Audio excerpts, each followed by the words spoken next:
Welcome to SEN Insights, powered by Rubric. I'm Paul Clinton, CEO of SEN and your host today. In each episode, we connect with sector leaders and practitioners to discuss the challenges, opportunities, and ideas shaping student experience. Let's get into today's conversation. Welcome to SEN Insights, powered by Rubric. Today, we are diving deep into the heart of authentic partnership with Belinda Brear, the coordinator of Student Voice Australasia. With over a decade of experience driving student engagement across the tertiary sector, Belinda now sits at the helm of a national movement dedicated to ensuring the student perspective is a cornerstone of institutional decision-making. We'll be exploring her professional journey, the evolving impact of SVA, and the strategic rollout of a new SAF collective that we're working with them on, a vital development for everyone working in the co-curricular and student experience space.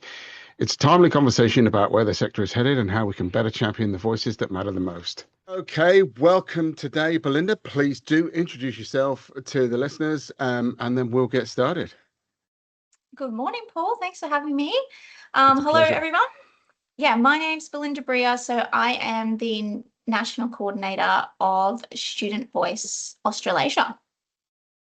And for those who don't know, those who are living under a rock, what is Student Voice Australasia? Yeah, so Student Voice Australasia, or SVA, so we are a membership organisation for higher education and vet institutions, as well as student-led organisations, and we promote authentic, inclusive and sustainable practice in student voice initiatives across the student experience in education. Fantastic. Great introduction, Belinda, and welcome. So pleased to have you along today. Right, let's start right at the beginning, the journey and the background, if you like. You spent over a decade championing student engagement at institutions like UQ and UniSC. Looking back, what would you say is the light bulb moment early in your career that made you realise that student voice wasn't just a nice to have, as some might view it, but a fundamental pillar of university success, would you say? So I think back to my early career after I finished university. It was in like not-for-profit and small business, so before higher education. And my early career was really in like member services, and I was running corporate events at the time. So traditionally, I've always had to really understand like client or customer needs, and having them involved in that process was always best practice. So when I transitioned to my first role in higher ed, which was at UQ, I started working on like co-curricular space. So I was doing leadership programs, like volunteering engagement and training.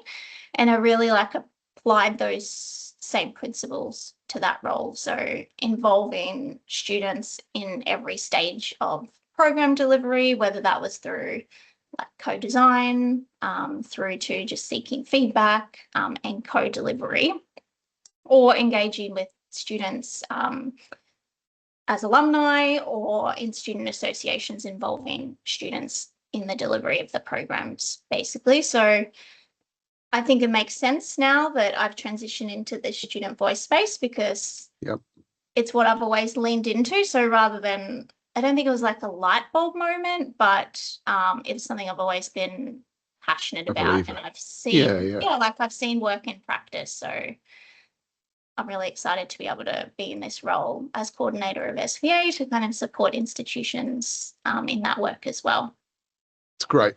Just as a small aside, something that came up on last week's pod that went out Thursday when I met with the National Student Ombudsman, we were talking about students as customers and how some universities don't like the use of customer in regard to students. How do you feel about that?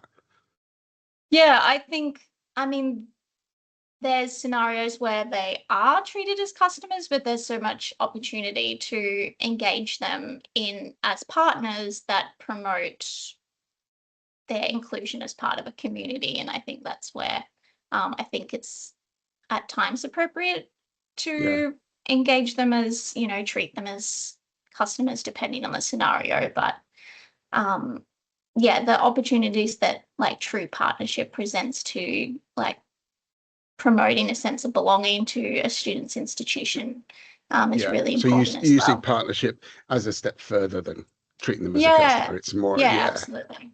Yeah. yeah, no, that's good. I like that. That's a great And response. I need to listen to that one with Sarah as well. I haven't listened to it Oh, yet. Sarah's great. Yeah, that's really Yeah, wholesome. she's You should amazing. do.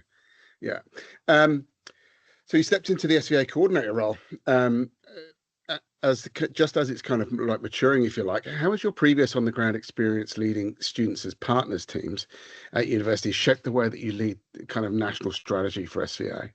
Mm. Um, I think so. Prior to coming into this role, I was a practitioner or like a member of SVA, a customer perhaps, and Mhm. engaging with the network. So in my previous role at UniSC, I worked with around 5 student partners in my team. So I was able to use that experience to really understand like the benefits of engaging students in conversations and also leaning into like the challenges that presents and the important role that SVA provides in providing support to those challenges. And so at SVA, our role is equally to support students as it is staff in, increasing capacity building. So yeah, like I think I have relevant experience to kind of understand those challenges of lack of resources, like the time it takes Yeah. to do it properly, to do it right, and navigating complexities like power dynamics, and motivations for participation, ensuring that opportunities are inclusive for students who are increasingly juggling a million things Yeah. alongside their studies as well. Excellent. So just taking us back on the kind of the evolution of the progress for SVA, it was grown out of a kind of it's a national fellowship, if you like, that was born out of a research project into significant cross-institutional network. Your perspective, what has been the most significant shift on how Australian universities view authentic partnership now compared to 5 years ago when that work was done? Yeah, I think so. We were, SVA was first established through like a pilot program from 2017 for around 2 years. And then so we started in around 2019. Yeah. I think the biggest shift would be like momentum, and that it was at the beginning seen as like a nice to have, but now I think more increasingly it's like a must have. So, institutions really need to better understand their student needs in order Yep. to meet their needs, and keep them studying, retain them to stay at their institutions. So I think what we've seen is a move from small kind of champions that we'd work with at SVA who were trying to influence widely across their institutions, and we still have those Mm. champions that are sector leaders. But I think there is more of a push to like institution-wide embedding of, student partnership and voice principles. So we're seeing it more, clearly articulated in strategic plans with, Yep. clear measurables attached to those. And I think we're also seeing student voice, like national momentum on across the sector with places like NSO, like Sarah from NSO, Mhm. establishing like student advisory boards. We've seen that at TEXA as well over the last few weeks. We've seen Universities Australia hosting a student voice governance symposium last year. So yeah, I think we're seeing a lot of momentum on a national scale, which has seen it move away from isolated champions to institution-wide approaches, which is exciting to see. I agree. I think it is exciting, but it's a lofty aim and a huge challenge. If you look at it in parallel to, let's say, for instance, a large industry body, if you had somebody in the corporate world who was turning over, $1 billion or more, like some of these universities do, and you said to them, "We'd like you to involve some of your customers in your governance structures Mm. and how you go about making your business," Yeah. that would be a really big shift and a huge challenge for a lot of them. So I, I think what you're trying to achieve is massive. Um, has there been any kind of like real standout institutions where you've found that actually they've gone from being in opposition to the whole concept to really embracing it? Yeah, there's quite a few. I think we're seeing a lot over the last 12 months go through like external review processes. So I think it's something a lot of them are looking at how they can do better. Yep. I think like all institutions need to meet their minimum legislative requirements of having their, elected students on their, council or senate alternative. But where institutions are doing it well, I think, is that students are also on those operational committees that flow into that. So yeah, like on the more practical day-to-day strategies and committees that look at student experience, where they're connected in with either student-led organisations or active students who are able to contribute to those conversations is where we see the best. And that's what you meant about that, embedding it right away throughout the process, as Yeah. opposed to just the minimum requirements as per the that's great. So SVA is currently hosted by the University of Southern Queensland. And before I ask you this, is it worth you sharing? It's kind of like a unique structure that you've got at SVA with regards to you've got a sponsor organisation and have had various over the. Do you want to just quickly touch on that so that listeners who don't maybe understand can appreciate how you're set up and supported? At the moment we have like a rotating host model. So we're rotating hosts every 3 to 5 years, for example. So Uni Adelaide was our previous host. And so I'm employed by UniSQ, Uni Southern Queensland, but my role really sits quite separate. So the chair of our steering committee is Professor Laurel Burton, who is the provost at UniSQ. So she provides a leadership role in that capacity. But I report through to a steering committee and an operational committee. And those roles are 50% staff, 50% students, made up of students and staff of all our member organisations, or those that want to opt into those leadership roles. And I think the idea is that UniSQ is seen as, champions in this space in supporting this work and provides in-kind support to my position and to the network, but that we also sit quite separate. So we're quite unique. It is. I mean, I think it's great. It's because there's a lot of work and expense that goes into supporting such an organisation, and for you to have and we university have had, step in and support that is great. We've had recent conversations of reviewing that structure, whether a separate entity would be better in the future as we scale up. But the current model, it lets us utilize our income as best we can, with UniSQ providing that in-kind support for the HR and other admin kind of costs associated with running an organisation. Okay, but back to script then. What was so you're in the process of rolling out a new ambitious strategic plan 26-27. What would you say is the one kind of big win that the network's chasing this year that will most change the day-to-day life of student representative? We've got quite a few big wins that we're chasing. So often it's keeping me very busy. But the biggest one, I think, is like strengthening our sector connections and partnerships. So like the student voice activities that are happening across the sector. They're not only supported by SVA, they're also supported by a number of other student-led organisations, as well as, organisations like yourself at SEN.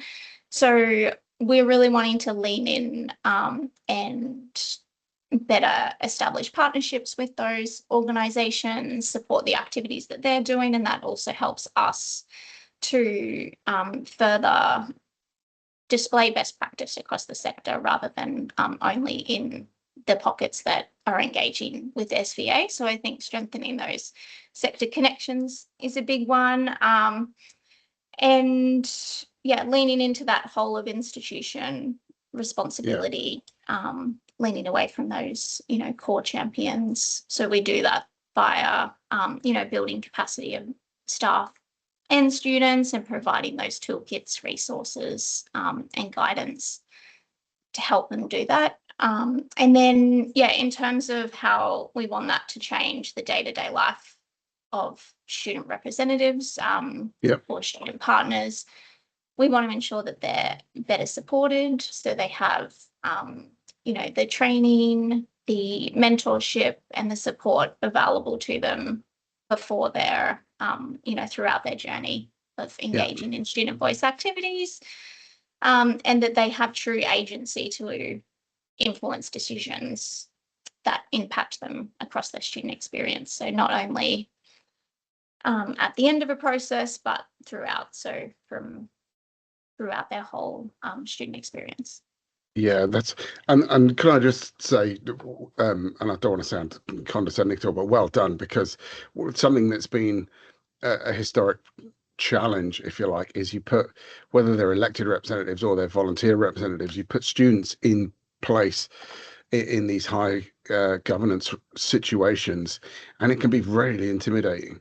You've got vice chancellors, deans, various other people on councils and senates that have been around a long time, a lot of experience, are very well qualified, and to step into that and actually have a voice and have an opinion that matters can be challenging. So I think the work you're doing there is hugely important.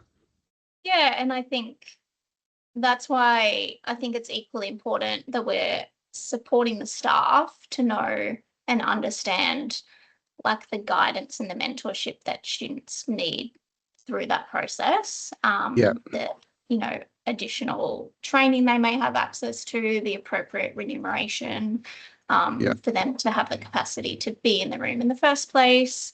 And then, the training and support for students equally to help them navigate complex conversations, because it can get messy, it can get a bit spicy, but we want to be able to support productive and respectful conflict and conversations as well.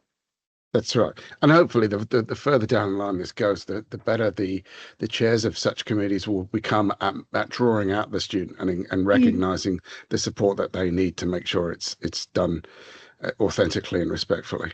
But I suppose the next question on from that is, you're doing the support, you're getting these people into like student voice in high level governance positions. How does that transform the individual student's journey from orientation to graduation? What's the on effect of that from your perspective? Yeah, I think it's probably important to start by saying, when I'm talking about student voice, that there's no one single student voice. Obviously, student voice is increasingly diverse. Yes. So there's the students who are elected onto governance boards, and support for those students to ensure that happens in an equitable and inclusive manner is really important. But then further to that, like I mentioned before, just ensuring that it doesn't only happen at that level, but that all kind of staff feel a responsibility to engage students in conversations and decisions that impact them. So that is from orientation right through to graduation. It's in the classroom, it's their co-curricular student experience, and it's across the life cycle. It's not only at that top level but Yeah. it's all connected and supported. Fantastic. One of your strategic pillars is recognition and visibility. Why is it crucial from your perspective that we move beyond just listening to students and formally recognizing their contributions to institutional decision making? And what does recognition look like for you? Yeah, I think having students inform what that looks like is really important. So last year for our Student Voice Symposium, our topic was from voice to choice. So ensuring that students have a seat at the table is like the first step, but for them to be able to have a seat at the table to start with, they need to have the capacity to be able to contribute to that that opportunity. So ensuring that roles are appropriately remunerated, whether that's via payment, stipend, or like formal recognition through co-curricular recognition programs, or whatever meets that student cohort's requirements. And yeah, next, after they're kind of in the room and in the conversation, ensuring that students are supported to have real agency to inform the decisions and the outcomes of that process. So investing in resources and the time to support students and staff through that process, because it's definitely not the easiest, quickest way to do it. It is like the harder, longer way that's more complex, going to take more time, more resources. But yeah, advocating for those resources to reimburse students for their time, and also giving them opportunity to contribute, to all students to contribute. So the students who have to study full time and work full time and may not have the capacity to volunteer. So volunteering not being the only option to give feedback to those. So yeah, that's what we're meaning by recognition. And then like from an SVA perspective, we're hoping to recognise and profile those best practice examples across the sector, so to then share those examples with other institutions through our networks, through our events and our resources and that kind of thing. Is something that you guys are supporting, or are you aware of many members doing any kind of formal accreditation or recognition for these the involvement in these leadership positions? Because I know that I and many of our members feel very strongly that some of the students' best opportunities at university is not necessarily the degree that they're doing, it's the extra stuff that you can do. Because if you're one of, let's say, 1,500 engineers leaving university 1 year in Southeast Queensland, you're going to stand out from the crowd if you've done, whether it be student voice activities, leading a club, putting yourself up for election, whatever it is. And I know some universities have started adding, whether it be badges or testimonials, if you like, on people's certificates of completion, testimonials, or whatever it is that they're doing. Is that on your agenda, or are many doing that? It is. Yes, so we've got a new what we call collective, I guess, which is like a community of practice that's come over to SVA this year, which is the co-curricular recognition collective. So that's a group of staff members who are working specifically on those, they call them different things at different institutions. Some call them like an employability award, a leadership program, just kind of structured recognition for all those extra things that students are doing. So student voice is a good example of where a lot of institutions are recognising those roles if they're volunteer. There's a lot of great work happening in the digital badge space. So they're not only recognised, with the recognition upon graduation, so formal recognition as they're crossing the stage, but also those experiences that they can share with employers throughout their studies that help them get the opportunities before they graduate as well. And also like a commitment to helping students articulate the skills that they are developing in those positions and feeling confident to be able to speak to employers and say, like, this is what I did and this is what I learned and this is what it means. Because, yeah, if they can't describe that, then it's That's hard right. to, yeah, like to get most of the value out of it. Yeah, definitely. Yeah. Okay. So the professionals in our audience who work in the kind of co-curricular space, sports, clubs, well-being, and so on, what would be your advice for embedding voice in areas that aren't strictly academic? That aren't strictly academic. I Yeah. think, yeah, designing with students rather for students. So just looking at ways to engage students at any part of the process that you can. The earlier the better. And embedding feedback loops. So thinking about ways that you're communicating to the wider student body of how student feedback or input has informed the work that you're doing. So things like valuing lived experience, having students be able to give opportunities to share their experience either as alumni of a program or previous participants of the program. And then clarifying like role expectations early on is really important as well, being transparent and honest about what influence they are going to have over the decisions that you're discussing. And I think, I guess, a first like practical tip would be if you're starting from scratch, like reaching out to student clubs and societies is like a good example of, Yeah. like, many institutions have so many active clubs and societies who, in my experience, are super keen, like, to partner and Yes. engage with industry, with institutions. So like ensuring that those two entities are speaking to each other rather than like doing really good things in separate rooms. So yeah, like being proactive in communication and reaching out and sharing opportunities. And they may or may not be, interested in contributing, but in my experience, like 99% of the time they are.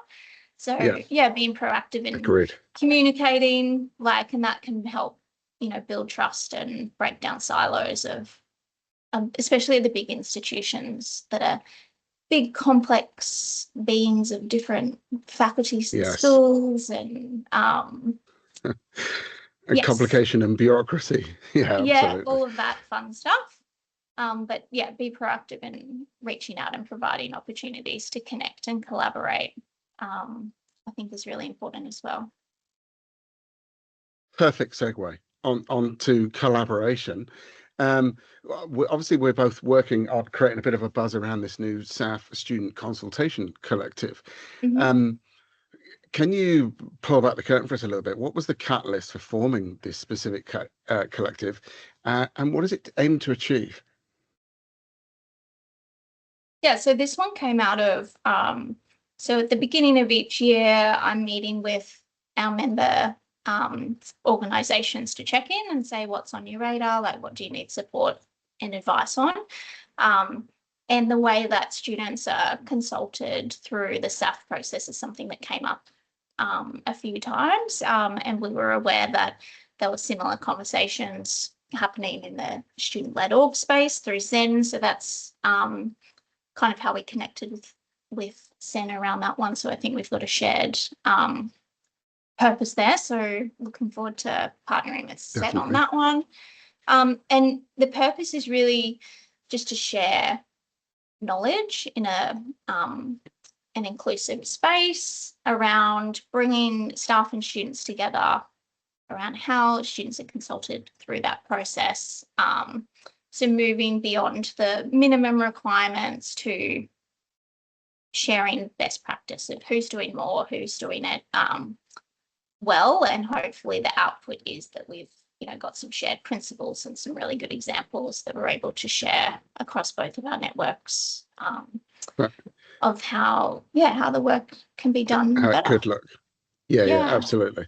There's obviously a current focus on self transparency, especially on the outcomes of the the Accord, the university's Accord, and the work that the National Student Ombudsman's doing. And one of the things that Sarah mentions in when we caught up was the need for universities to kind of close the loop. It's not enough to consult a student and make it, and then make a decision without actually going back to them and saying, we heard you. This is what we understood you said. This is the decision we've made, and this is why. So that there's not left with this kind of, well, what was the point of that discussion? Because I know that we hear reports historically and even today of students being involved in SAF discussions and then it just being completely ignored because they've done the bit where they've consulted with them, but they've not actually taken any of it on board because there's no requirement to. It's just a consultation process. So what are the topics that the collective's going to discuss and how do you think that might create change moving forward? Yeah, so we've got our first session is scheduled for tomorrow. So hopefully it'll be exciting. Will be live by the time people listen to this podcast or recorded at least. So we've got like 5 topics that we're looking to, 5 sessions we're looking to run this year. So the first one tomorrow is around communication, around building understanding of what SAF is and really like why students should care. So leading into that motivation of participation of why students would actually want to contribute to a feedback process at all.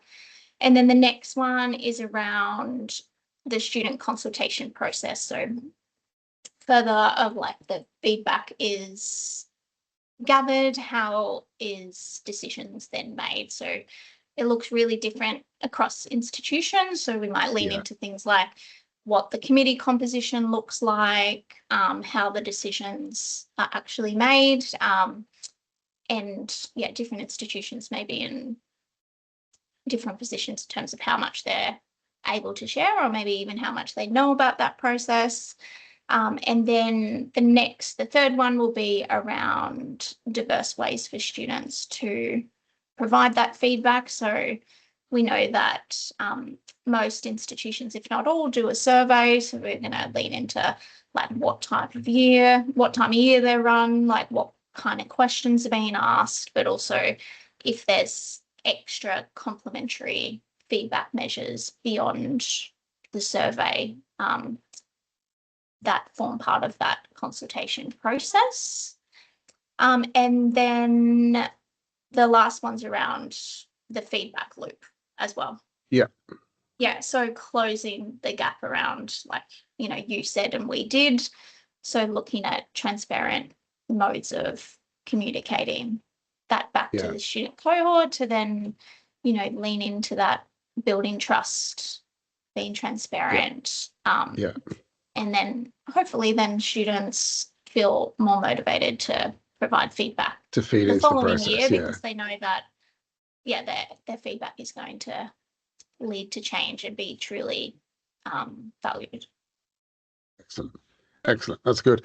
And certainly, as I mentioned to you, we, as part of our side of that, we're going to certainly be shouting about it from the rooftops and hoping to affect change so that it's equitable in not just its transparency, but like you say, the reporting as well. Yeah. Okay. And to wrap up, then. Go on. Sorry. Oh yeah. Sorry. I was just going to say, because it's a new collective, like we've created those kind of key themes, but we'll really lean into what the members want out of that collective as well. So I think we can be quite flexible in letting them lead those conversations and connect across institutions as well. Yeah, co-designing. I love it. Yeah. Yeah, brilliant. And no, it is. We're looking forward to working with you on it. And so to wrap up, if we got student voice right across institutions and student-led organizations, what does success look like in 2030? What's the future hold? Yeah, big question. I think further to the key things I've kind of identified throughout is that student voice is embedded and it's not an add-on. So it is everyone's responsibility who's working in higher education, not only at the top, but throughout, and that students are really seen as partners in shaping their education.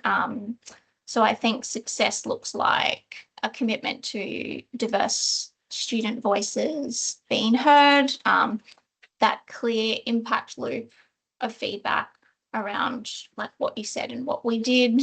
And I think that can really build into supporting trust between students and their institutions, that they feel like a stronger sense of belonging to their institution. Yeah, that's and it's great use of that word as well. I think trust is so important because the more that they find opportunities to trust each other and work together, it's only going to lead to better outcomes for students. And that doesn't Yeah. mean to say they have to agree on everything, but Yeah, absolutely. a respectful, trusting relationships can only lead to better outcomes. So that's Yeah. great. So, and a brilliant way to end up.